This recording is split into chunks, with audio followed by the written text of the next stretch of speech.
Բարև ձեզ, Քրոնիկոնի տաղավարում հյուրընկալել եմ Կենտրոնական ընտրական հանձնաժողովի նախագահ Վահագն Հովակիմյանին։ Պարոն Հովակիմյան, շնորհակալ եմ հրավերն ընդունելու համար։ Ես շնորհակալ հրավերի համար։ Աչքի ընկնող ուժեր կան, որոնք կարծեք թե արդեն սկսել են քարոզարշավ։ Օրինակ, քաղաքացիական պայմանագիրը ոչ թե կուսակցության ներսում գրասենյակներում եւ այլուր է իրականացնում իր քարոզարշավը, որի անունը ներքին քարոզարշավ, այլ փողոցներ, խանութներ, անգամ մարդկանց տներ, խոհանոցներ է մտնում։ Կան նաեւ մեր ձևովը, որը կրկին ակտիվ գործունեություն է սկսել եւ մարզերում է եւ այլուր։ Հիմա սա արդեն քարոզարշավ է, օրենքի խախտում է թե ոչ, թե օգտվում են այն առիթից, որ քանի դեռ քարոզարշավի սահմանափակումները չկան, շատ ավելի ճիշտ է հիմա իրականացնել որոշակի քայլեր։ Տեսեք, ըստ էության դուք ձեր հարցի սկիզբը եւ վերջը իրար սկսեցին պատասխանել։ Քարոզարշավը երբ որ սկսի, դա մայիսի 8-ն է, այդ ժամանակ սահմանափակումների շրջան է։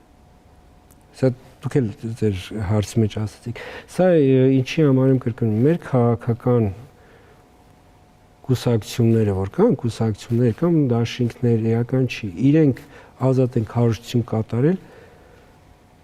այդ ամբողջ 5 տարվա ընթացքում բացառությամբ քվեարկության նախորդ օրը եւ քվեարկության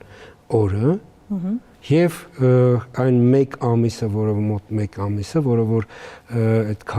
քարոզարշավի պաշտոնական շրջանն է։ Մնացած ժամանակ իրենք ազատ են։ Իրենք, այսինքն մեզանում կա թյուր ընկալում, որ քարոզություն պիտի անեն, երբ որ քարոզարշավը ընդհակառակ։ Քաղաքական ուժերը 4 տարի, 11 ամիս պիտի գործունեություն ծավալեն, քարոզությամբ զբաղվեն, իրենց հայացքները, իրենց գաղափարները տարածեն։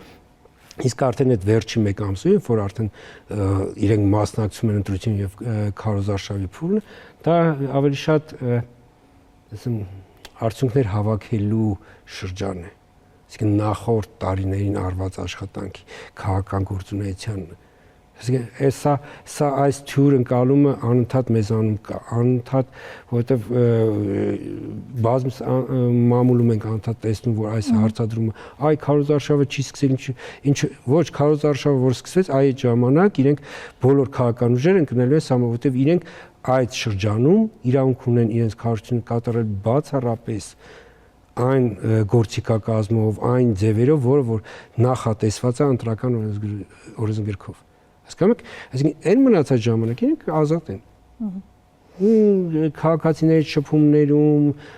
քարոզչական գործիքներ օգտագործելու, ասենք ընտրության հարցում, պաստառներ փակցնելու եւ այլ, այսինքն եթե քաղաքական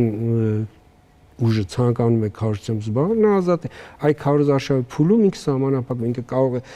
իր քարոզությունը իրականացնել բացառապես այն մեթոդներով, որը որ հենց ընտրական օրենսգիրքն է սահմանում, հասկանում եք, ու նաև ենթարկվում է մոնիտորինգի, ծախսը տվյալ դեպքում ծախսը կրկին սահմանափակված է ծախսը։ Եվ այլ որքան կարող է առավելագույնը ծախսել քաղաքական ուժը ընտրությունների ժամանակ քարոզարշավի։ Կոնկրետ քարոզարշավի փուլում ընտրական օրենսգրքով սահմանված ազգային ժողովի դեպքում 800 միլիոն դրամ։ Իսկ այդտեղ ինչ սահմանափակումներ կան, այսինքն դա կարող է մեկ անձ վերցնել այդքան տրամադրել եւ ծախսել, թե պետք է ինչպես է բաշխվում գումարվում։ Ընտրական օրենսգիրքը հստակ սահմանում է, որ նախընտրական հիմնադրամ, որը որ ասացին 800 միլիոնն է իր մաքսիմումը, կարող է մուծում կատարել բացառապես կուսակցությունը։ Եթե կուսակցությունների դաշինքի անդամ կուսակցությունները։ Որպեսզի կուսակցությունը այդ գումարը կարողանա փոխանցի նախընտրական հիմնադրամ եւ ծախսի քարոզության նպատակով, ինքը պիտի իր հաշվի համարում ունենա այդ գումարը։ Իր հաշվի համարում այդ գումարը որպեսզի գոյանա, Հայաստանի Հանրապետության քաղաքացիները պիտի այդ հաշվի համարին նվիրատվություն կատարեն։ Սա ասում եմ ինչի համար, որովհետև իրավաբանական անձինք կուսակցությունների հաշվի համարին կարող են նվիրատվություն կատարել բացառապես Հայաստանի Հանրապետության քաղաքացիները 1 տարվա ընթացքում 10 միլիոն դրամից ոչ ավել։ Մեկ անձը մինչև 10 միլիոն դրամ։ Այո, մեկ քաղաքացին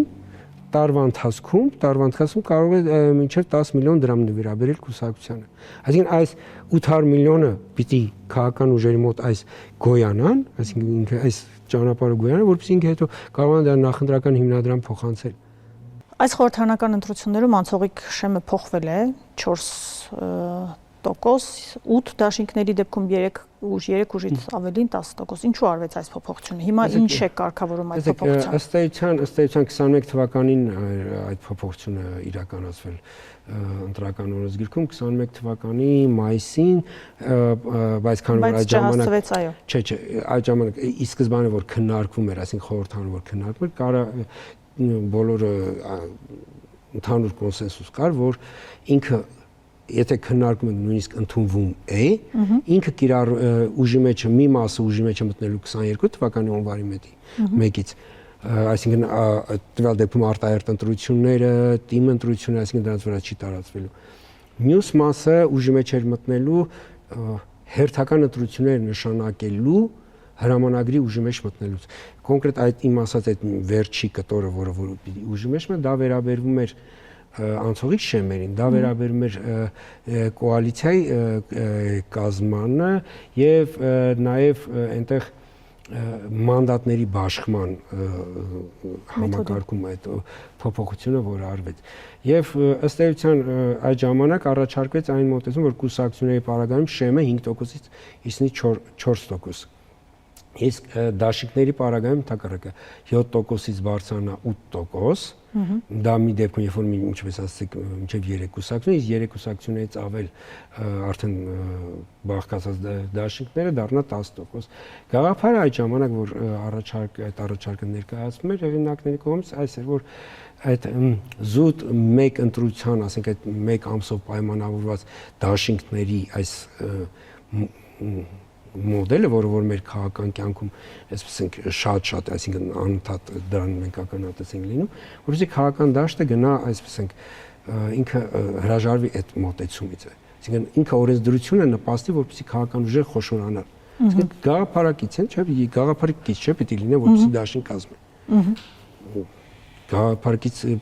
Գաղափարակից ուժերը կարող են ասենք միավորում մեկ կուսակցության մեջ։ Եվ այստեղ որովհետև այդ ժամանակ նաև որ սա այս 21 թվականին ես այն ժամանակ պատգամը ասում եմ որ այդ քննարկումները որ կան ինչ որովհետև ինքը ժողովրդավարություն առանց կայացած մեծ կուսակցությունների չկա ժողովրդավարություն, այսինքն ժողովրդավարության համար շատ այսպես ենք ֆունդամենտալ հարցը որպեսզի տվյալ երկրում լինեն կայացած խոշոր մի քանի կուսակցություններ, ասենք, չգիտեմ, Ամերիկայի պարագայում դրանք երկուսն են, հանրապետականները, դեմոկրատները, ասենք, Գերմանիայի պարագայում, ասենք, այնտեղ մոտ 5-6 կուսակցություններ կան, որոնք Հայաստանում 130 մոտ, թե ավելի։ Վերջի թիվը, եթե չեմ սխալվում, վերջի թիվը, որ մենք կոռուպցիա կանխարգելման հանձնաժողովից այնտեղ տվյալ կուսակցությունների տվյալներ ենք ուզել, որպեսզի նամակներ ուղարկեին կուսակցություններին, մեզ տվել էին 126 կուսակցության, այսպես ասենք,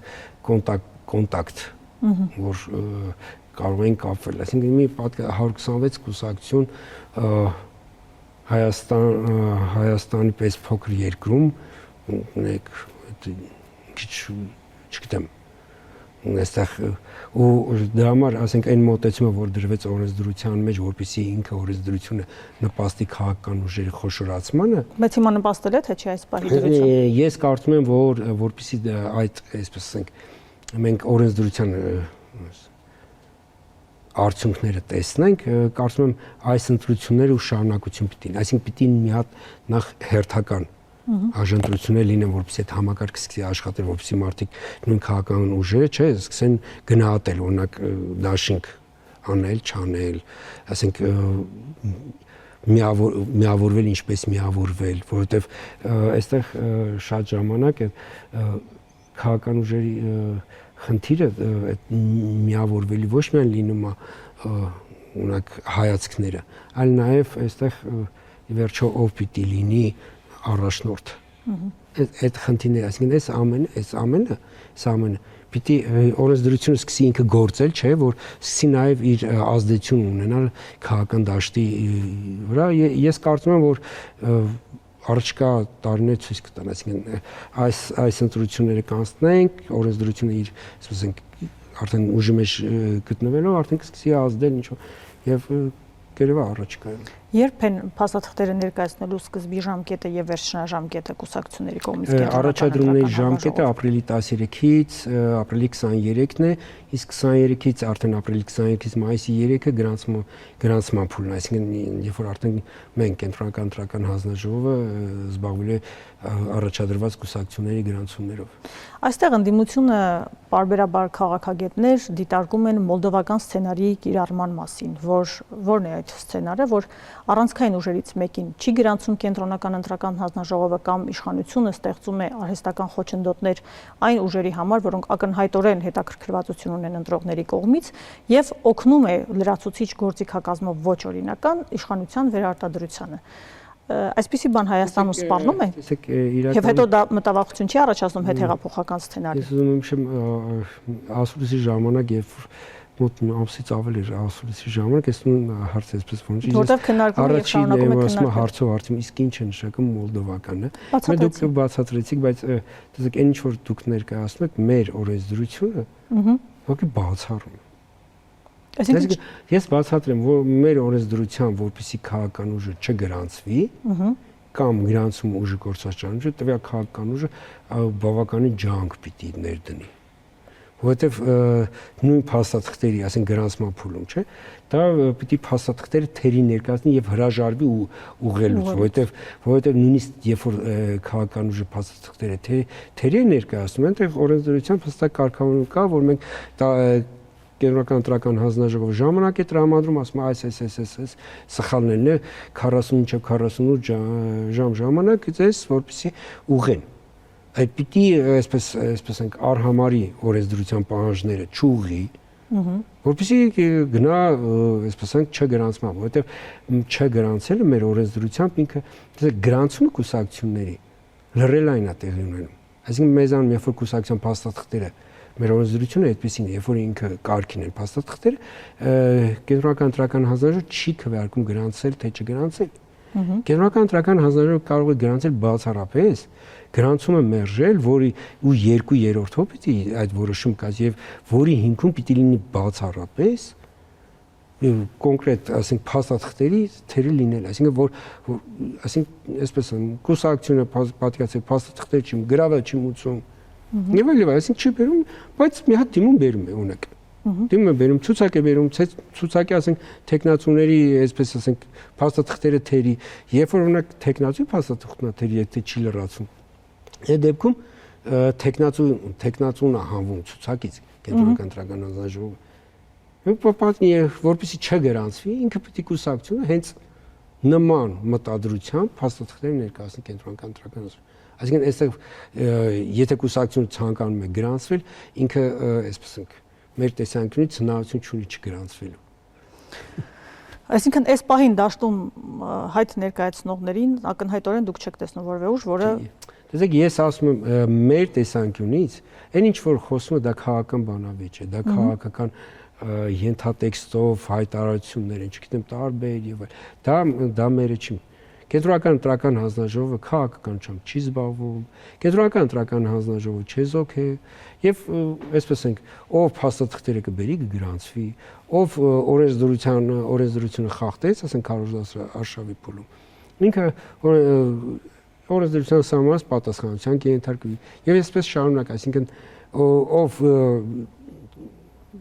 չխախտեց որևէ կերպ այսպես ենք իր մասին կենտրոնական ընտրական հանձնաժողովը չի հիշի։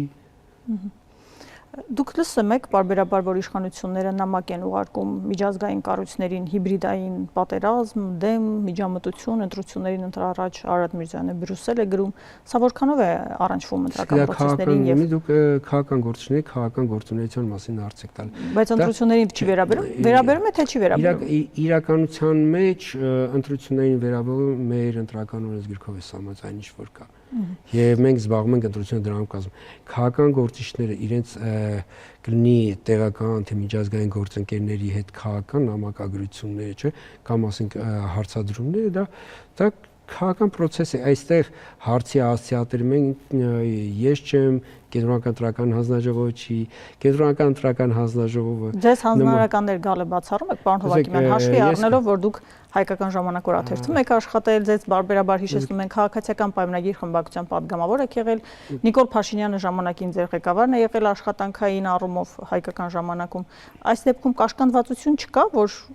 չեք կարողանա չանել մի բան, որը կուզի իշխանությունը։ Ասեք, եթե դուք այս օրինակ 22 թվականին, երբ որ ընտրվում է ես նույն հարցը որ տալիս են, ես ասում եք ապրենք կտեսնենք։ Հիմա ինչ տեսանք, պարոն Հովհակիմյան։ Դե ասում դուք 3 տարի ես ԿՀ նախագահ 3 տարի եւ բազմաթիվ ընտրություններին կարող եք մեկ դեպք մատնանշել, որտեղ որ իմ կողմից գործողությունը եղել է սուբյեկտիվ, կամ ես գոնե ասենք, չգիտեմ, քաղաքական չեզոքություն եմ խախտել, նկատում ունեմ մեկ դեպք, որը որ ձեր այդ մտահոգությունն է կամ հանրության մտահոգությունը։ Հանրությունը չի մտահոգում։ Դե եթե այդ հարցերը կան, հանրությունը ես սա ինչ եմ ասում, որտեղ հանրության եթե մտահոգություն լիներ, դա այսպես կարտահայտվի, դա բացառապես քաղաքական դերակատարների կողմից անդադ սա հիշեցում է, բայց ես ասում եմ, բերեք մեկ դեպք, որ ես 3 տարի արդեն ԿՀ նախագահ եմ եւ որևէ ապօրինի կամ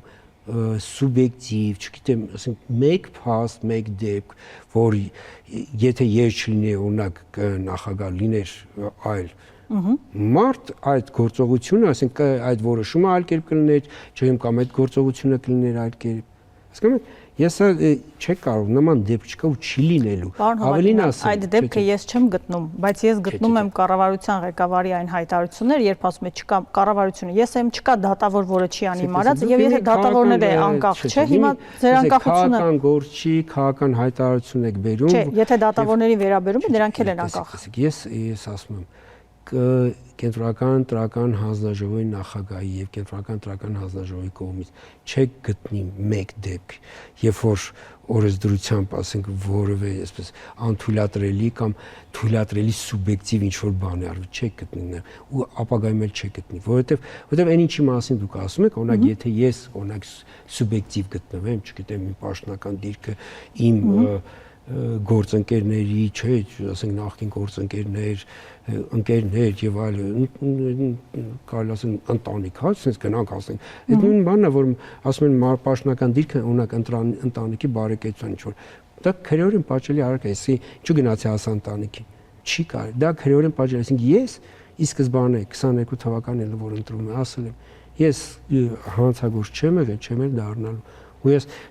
առաջադրվել հավակնել եմ այնց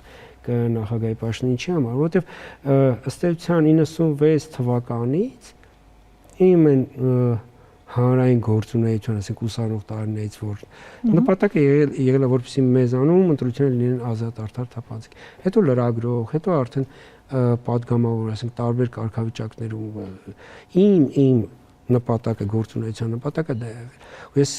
այժմ արդեն նախագահի պաշտոնում ես ապահովելու եմ դա, որպեսզի Հայաստանի Հանրապետությունում ընտրություններ լինեն ազատ, արդար, թափանցիկ։ Մենք անելու ենք ամեն ինչ, թույլ չենք տալու, որևէ օրինախախտում, չգիտեմ ինչ։ Կաշկանդված չեք մի խոսքով, պարոն Հովհակիմյան։ Ես երբեք չեմ եղել կաշկանդված։ Ախր բայց ձեր նախկին ղեկավարը, եթե ձեզ ես նույնիսկ լրագրող ժամանակ չեմ եղել կաշկանդված։ Բայց հայկական ժամանակի ժամանակները հիմա շատ չհիշեցնեմ, այնուամենայնիվ ասում եմ, որ Փաշինյանը հայկական ժամանակում ես երբեք չեմ եղել կաշկանդված։ Դե գուցե այդ ժամանակ ձեր հայացքները համընկնում էին եւ կաշկանդվածության հարց չկար։ Այսպես ասենք, ինչի մտածեցիք, որ հիմա հայացքները տարբերվում են։ Հիմա? Հա, եթե հայացքներն են գալիս։ Չէ, նկատի ունեմ։ Իմ հայացքները, ես այսպես ասեմ, իմ հայացքները չի փոխվել։ Իմ հայացքները, իսկ հայացքների մասին ես բաց ասեմ, ազատ, արդար, թափանցիկ ընտրություններ։ Իմ հայացքները դա եղել, որ Հայաստանի Հանրապետությունում իշխանությունը բոլոր մակարդակներում պիտի ձևավորվի ազատ, արդար, թափանցիկ ընտրություններ։ Ես համաձայն եմ։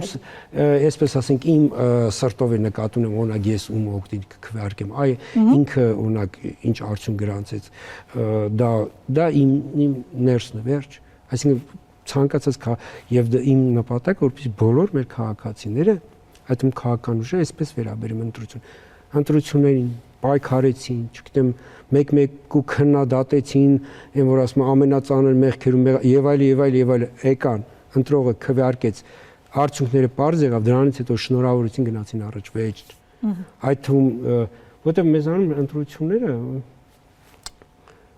ասում եմ որ կյանքի մահի կռվի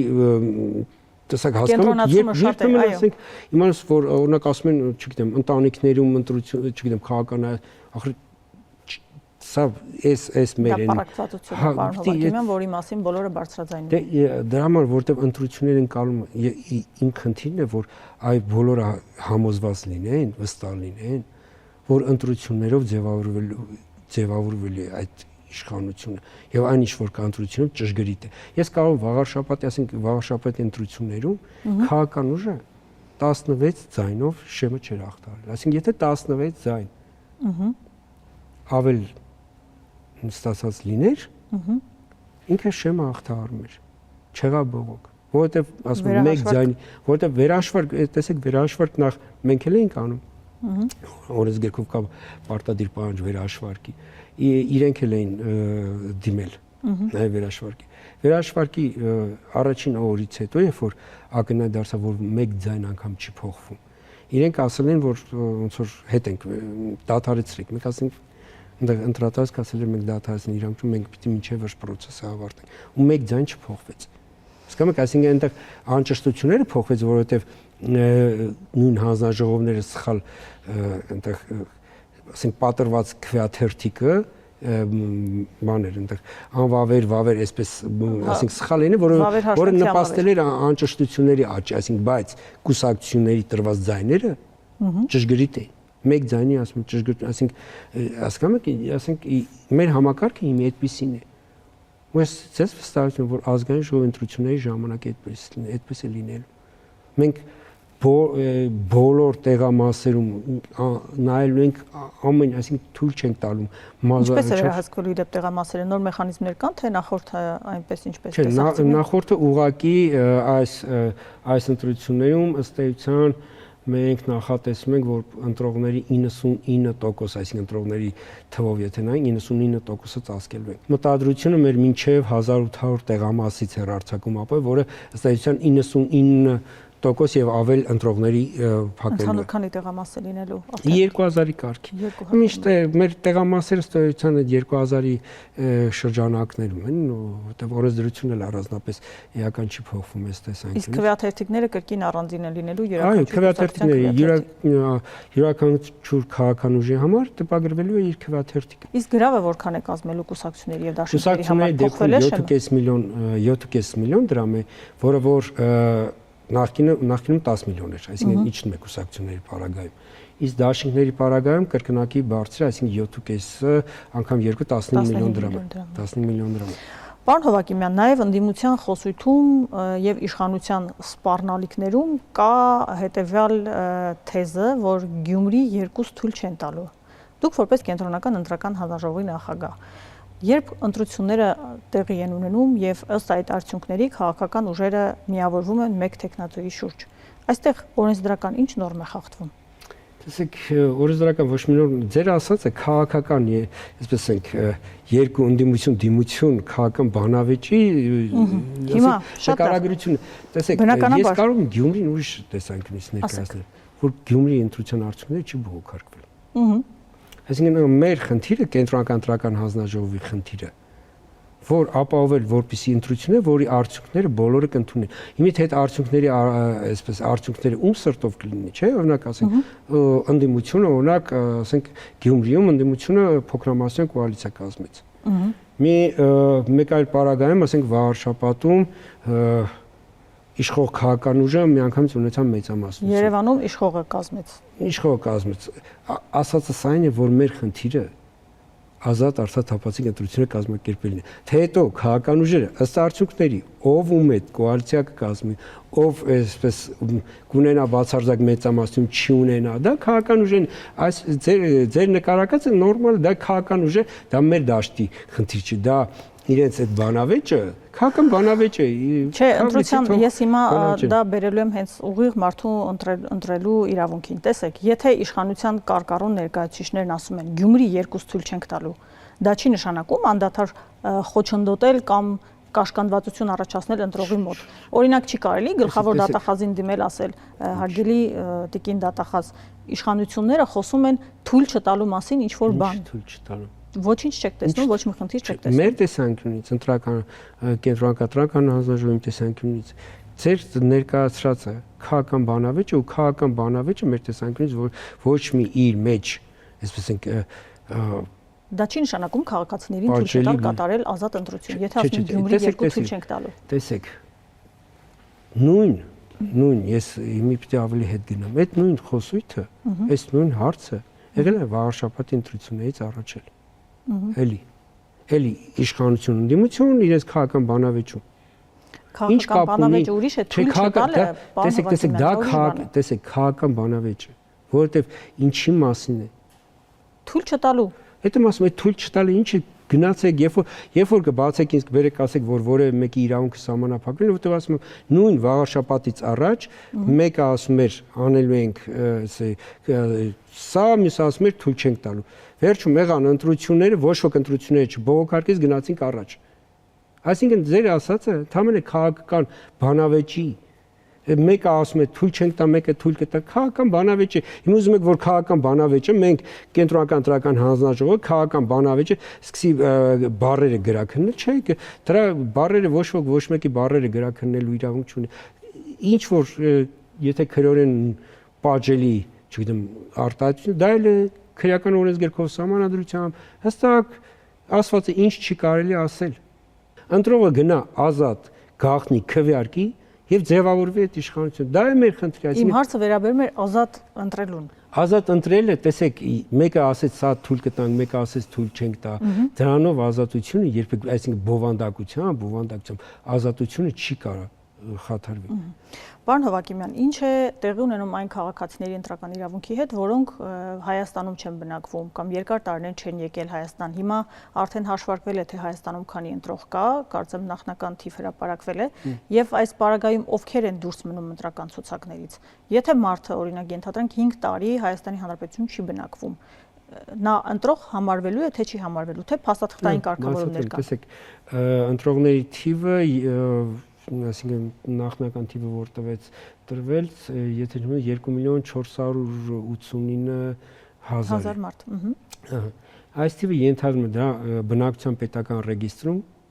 բոլոր մեր ընտրողները այնտեղ են ներառված։ Այս թվի մեջ մտնում են բոլոր այն ընտրողները, ովքեր որ ունեն Հայաստանի Հանրապետության քաղաքացու անձաստոտող փաստաթուղթ։ Ուժի մեջ, վավեր։ Հա, կլինի անձնագիրը, եթե չեմ սխալվում, երկու տեսակ է, այսինքն կապիտալ մինչև կենսաչափական է եղել կամ նույնականացման քարտ։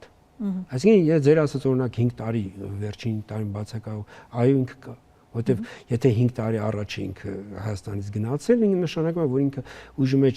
գտնող անձաստոտող փաստաթուղթ հաստատ ունի։ Որպեսզի ընտրողների ցուցակում չընդգրկվի, այսինքն մնա բնակչության պետական ռեգիստրում, բայց չընդգրկվի ընտրողները, ինքը պիտի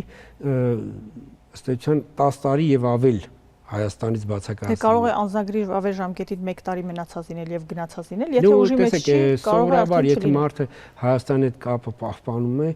նույն հյուպատոսության միջոցով կարող են անձահաստատող փաստաթղթերը վերականգնել, այսինքն նկատում նորը վերցնել։ Այստեղ դա է խնդիրը, այստեղ ասած այն է, որ մարդը, որ Հայաստանի Հանրապետության հետ կապը չի խզել, ինքը չկարող ընտրողների ցուցակում չլինել։ Հասկացա։ Իսկ ստուգվում են կամ լավարկվել են ավելի բոլոր այն հասցեները, որտեղ մի քանի տասնյակ անձինք հայտնաբերում էին գրանցված, հաշվառված եւ այլն։ Դե տեսեք, առաջկա 45 օր առաջ արդեն որ ըստ տեղամասերի ցուցակները արդեն կհրապարակվեն, բոլորը կարող են տեսնել իրենց հասցեներում հասցեի վրա հաշվառումը, այդ ոչ մի բան ուզում եմ սա, որովհետև եթե չեմ սխալվում, կարծեմ վաղաշաբթում այդպես դեպք եղավ, երբ որ այնտեղ ինչ որ հասցեի վրա ուղղակի օրենսդրությամբ, որ ասում եմ, ման կարող է թաղայինը կարող է հաշվառել այդ զուտ ժամանակավոր հաշվառել, պես հաշվառված էին ինչ որ հասցեի վրա։ Որ բնակիչները ասում էր, որ ինքը տեղյակ չի։ Մեր օրենսդրությամբ հաշվառումը այլևս ստեցան բանը, ոչ գույքային, ոչ մի հետևանք չունի։ Այո, ոչ Այսինքն ինքը ուղղակի ու նաև ներկայիս կարգավորումներով թաղայինը կարող է, ասենք, անձին ժամանակավոր ինչ որ հասցեի վրա հաշվառի, սեփականատենը նույնիսկ այդ մասին չիմանա։ Սա դա համար, ասենք, լինի հաշվառված չի։ Կարևորը որ այդ մարդիկ մեր քաղաքացիներն, մեր ընտրողներն։ Ես դա համար եմ ասում, այդտեղ ես այդտեղ մեկ հասցեում, ասենք, չգիտեմ, 5 հոգի է, 1 հոգի է, թե 10 հոգի է, այստեղ խնդիր։ Գործուն ազդեցություն ըստ էության չի կարող երբեք։ Ի վերջո հիշենք, մարդը գնալու է տեղամաս, այդ տեղամասում իշկատում են բոլորս on-line տեսնել։ Դուք on-line հետևելու եք։ Բոլոր կուսակցությունները հնարավորություն են ունենում միաժամանակ հետևել ամբողջ տեղամասերին, ասենք ի տարբեր սովորական քաղաքացիների կուսակցությունները այդ հնարավորություններն են ունենալու ու տեսնելու մարդը գնաց ազատ տեղամաս, քվարկեց գաղտնի, քվարկեց ու գնաց տուն։ Վերջ բրծավ։ Իսկ քրեակատարողական հիմնարկներում ինչպես է, քանի ընտրատեղամաս կա, ինչպես է կա։ Քրեակատարողական յուրաքանչյուր քրեակատարողական հիմնարկում մեկ տեղամաս է ձևավորվում։ Ես որ նախկինում 12 տեղամաս էր քրեակատարողական հիմնարկներում եղել, այս վերջում կարծեմ 2-ը կրճատվել է քրեակատարողական հիմնարկների։ Այսինքն ըստ քրեակատարողական հիմնարկների դա։ Այնտեղ որովհետև այդ ցուցակներն էլ արդեն քվարկությունից միջեմ սխալվեմ, կարող է կարծեմ վերջինը 12 թե 10 օր առաջ են տալիս քրեակատարողական հիմնարկը, այսինքն քանի իրենց մոտ քանի քվարկող ունեն։ Շնորհակալություն պարոն Հովակիմյան, համաձայն եմ ձեր այն մտքի հետ, որ պետք է արդար եւ թափանցիկ եւ ազատ ընտրություններ լինեն։ Մեզ դիտողներին հիշեցնեմ, որ իմ հյուրը կենտրոնական ընտրական հանձնաժողովի նախագահ Վահագն Հովակիմյանն էր։